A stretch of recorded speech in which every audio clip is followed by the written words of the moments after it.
ही निवडणूक दोन व्यक्तीमध्ये नाही, दोन विचारामध्ये आहे. एक विचार आहे माझ्यासारखा, की एक सामान्य कुटुंबात जन्मलेला कार्यकर्ता 25 वर्ष आमदार होतोय, 25 वर्ष लोकांची सकाळी उठून सेवा करतोय, विकास कामं प्रचंड केली. कधी मी विरोधकाचं सुद्धा नुकसान कधी केलं नाही, कधी शत्रूला सुद्धा मी कधी त्याला त्रास दिला नाही. दुसऱ्या बाजूला विरोधकाला तुरुंगात घालायचं, त्याच्या कुटुंबाला त्रास द्यायचा आणि आपण जिंकायची ही एक प्रवृत्ती आहे. ही माणसं वर्षानुवर्ष हसन मुश्रीफला ईडीमध्ये कसं अडकवता येईल, त्याला तुरुंगात कसं घालता येईल, त्याच्या फॅमिलीला कसं त्रास देता येईल आणि मग आपण निवडणुकीत अशी करणारी प्रवृत्ती या तालुक्याचा काय विकास करेल. मंडलिक साहेबांचा विचार आयुष्यभर सोडलेला नाही, पवार साहेबांचा विचार आम्ही सोडलेला नाही, पण ज्या पद्धतीने राजकारण केलं गेलं ते घाणेरडं आपल्या सर्वांच्या समोर आहे. आणि म्हणून मला या निवडणुकीमध्ये जरी चिंता नसली तर निवडणूक असते. कुठली गोष्ट आपण साजेलवारी घ्यायची नाही, फाजीला आत्मविश्वास करायचा नाही. म्हणून सगळ्यांनी गांभीर्याने ही निवडणूक घ्यावी. मी आपल्याला एक शब्द देतो, येणाऱ्या 5 वर्षात संधी दिली तर 5 वर्ष तुमचा हमाल म्हणून मी सेवा करेन.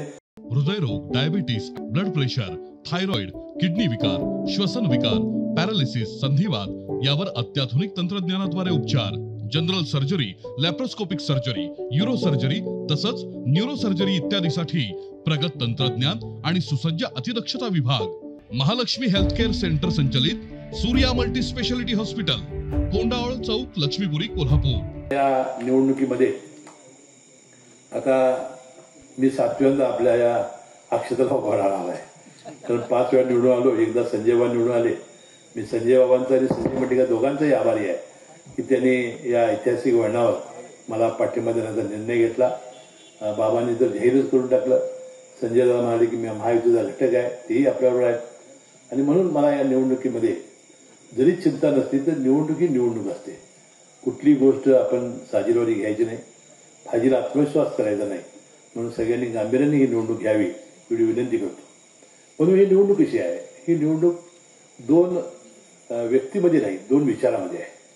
एक विचार आहे माझ्यासारखा, की एक सामान्य कुटुंबात जन्मलेला कार्यकर्ता 25 वर्ष आमदार होतोय, 25 वर्ष लोकांची सकाळी उठून सेवा करतोय, विकास कामं प्रचंड केली. काही मंत्रीमध्ये 19 वर्ष बसवण्याचं भाग्य तुमच्यामुळे मला लाभलं. एका वगळा इतकं प्रचंड काम आपण केलं. कधी मी विरोधकाचं सुद्धा नुकसान कधी केलं नाही, कधी शत्रूला सुद्धा मी कधी त्याला त्रास दिला नाही.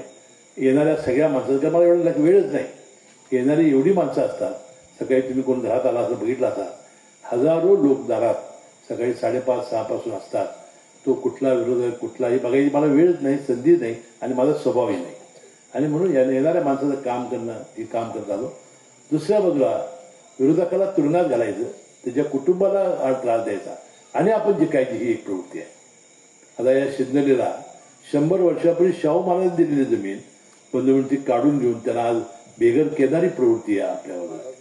आता मागासवर्गीयांची, आता मला देशिंगराव तलाव आहे मुरगुडला, मी असतो तर काय केलं असतं त्या जागेला, मी सरळ नदीवरनं पाईपलाईन घाली असते आणि मुरगुडचा तलाव जनतेच्या नावावर केला असता. निदान उन्हाळ्यात तरी ती डोकं टाव फडतायत, त्यांना पाणी दिलं जात नाही. आता पाठीमागनं ते पाणी ते तळ भरून व्हायलंय, तिथं शेवाळ झालंय, तुम्ही कधी जाऊन या. ती सगळी दौलतवाडीची, शिंदेवाडीची, त्या कापशीकडे येणारी म्हणतात साहेब आम्ही पडतोय, जो जखमी होत्या. मी 40-50 लाख रुपये मंजूर केले तर त्याला गटर सुद्धा घालायला परवानगी देत नाही. अशी प्रवृत्ती आहे. म्हणजे प्रवृत्ती लक्षात घ्या तुम्ही. म्हणजे ही माणसं वर्षानुवर्ष हसन मुश्रीफला ईडीमध्ये कसं अडकवता येईल, त्याला तुरुंगात कसं घालता येईल, त्याच्या फॅमिलीला कसं त्रास देता येईल आणि मग आपण निवडणुकीत अशी करणारी प्रवृत्ती या तालुक्याचा काय विकास करेल. प्रवृत्तीतला हा फरक आहे. आणि म्हणून परवा पवारसाहेब आले. आता पवारसाहेबांना मी विचारून आलो होतो. पवारसाहेब आले, ठीक आहे, त्यांना राजकारणामुळे त्यांना यावं लागेल. परंतु ज्या वेळा आले 6 वेळा माझ्यासाठी आले आणि मंडी साहेबांनी 4 वेळा आले, त्याच गेबी जोकात. आणि त्याच वेळा त्यांना सांगितलं की राजाला पराभूत करा आणि रयतीला निवडून द्या. त्यांना तेच प्रवास सांगायचं होतं संदेश. तर ते बोललेच नाहीत वाक्य. ते म्हणजे फक्त काय दाखवा भया, जागा दाखवा. जागा दाखवा म्हणजे विजयी करा असं त्याला म्हणायचं होतं. बंधू सुखासुखी काय पक्ष मी सोडलेलं नाही. ही वेळ या हराम करून अशा प्रवृत्तीने आपल्याला आणली, त्यामुळे आपल्याला हे बदलावं लागलं. ते आपण लक्षात घ्या. आणि आपल्या शाहू फुले आंबेडकरांवर विचार करणाऱ्या मंडळी, मंडलिक साहेबांचा विचार आयुष्यभर सोडलेला नाही, पवारसाहेबांचा विचार आम्ही सोडलेला नाही. परंतु ज्या पद्धतीने राजकारण केलं गेलं ते घाणेरडं आपल्या सर्वांच्या समोर आहे. ही शांत जाऊन चित्त करा.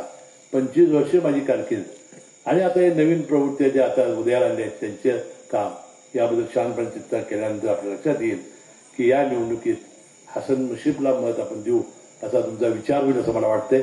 येणाऱ्या निवडणूक पुन्हा एकदा आशीर्वाद द्या. मी आपल्याला एक शब्द देतो, येणाऱ्या 5 वर्षात संधी दिली तर 5 वर्ष तुमचा हमाल म्हणून मी सेवा करेन आणि आपल्या ज्या आकांक्षा ज्या अपेक्षा अजूनही पूर्ण राहिल्या असतील त्या पूर्ण करण्याचा मी प्रामाणिक प्रयत्न करेन. बराच वेळ झाला असताना आपण थांबलात. माझी तब्येत बरी नव्हती परंतु आपण माझं मनोगत ऐकून घेतलं याबद्दल मनपूर्वक आपले सर्वांचे आभार मानून मी आपली रजा घेतो. जय जय महाराज.